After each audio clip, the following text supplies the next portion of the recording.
প্রথম পরীক্ষাতেই ফুল মার্কসে পাস। 4 ঘন্টার রাস্তা পৌঁছবেন 2 ঘন্টায়। কবে থেকে ছুটবে হাইড্রোজেন ট্রেন? ভারতীয় রেলওয়ের বিরাট সাফল্য। উন্নয়নের পথে আরও এক ধাপ এগোলো রেল। সফলভাবে পরীক্ষা হয়ে গেল দেশে প্রথম হাইড্রোজেন চালিত ট্রেনের কোচের। চেন্নাইয়ের ইন্টিগ্রাল কোচ ফ্যাক্টরিতে ট্রেনটি পরীক্ষা করা হয়। কেন্দ্রীয় রেলমন্ত্রী অশ্বিনী বৈষ্ণবের এক্স স্যান্ডেলে পোস্ট করেছেন তার ভিডিও। চেন্নাইয়ের এই কোচ ফ্যাক্টরিতেই তৈরি হচ্ছে দেশের প্রথম হাইড্রোজেন ট্রেন।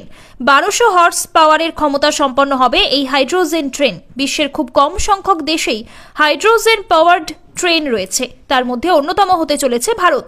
সফলভাবে প্রথম হাইড্রোজেন পাওয়ার্ড কোচ পরীক্ষার পরই ইন্টিগ্রাল কোচ ফ্যাক্টরির তরফেই জানানো হয়েছে চলতি বছরের অগস্ট মাসের শেষ ভাগের মধ্যেই হাইড্রোজেন ট্রেনের চাকা ট্র্যাকে গড়াবে।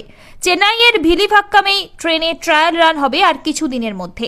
নন এসি এই ট্রেনের বিশেষত্বই হলো এটি পেট্রোল বা ডিজেলে চলবে না, ছুটবে হাইড্রোজেন জ্বালানিতে, যা সম্পূর্ণ পরিবেশ বান্ধব। মাঝে 8টি কোচ থাকবে এবং 2 প্রান্তে 2টি ইঞ্জিন থাকবে। নর্দার্ন রেলওয়ের অধীনে জিন্দ সোনিপত রুটে এই ট্রেন প্রথম চলার কথা। চালু হলে ঘন্টায় 110 কিলোমিটার বেগে ছুটবে এই ট্রেন, অর্থাৎ লোকাল ট্রেনের দূরত্বেও এক্সপ্রেস ট্রেনের গতিতে ছুটবে এই ট্রেন।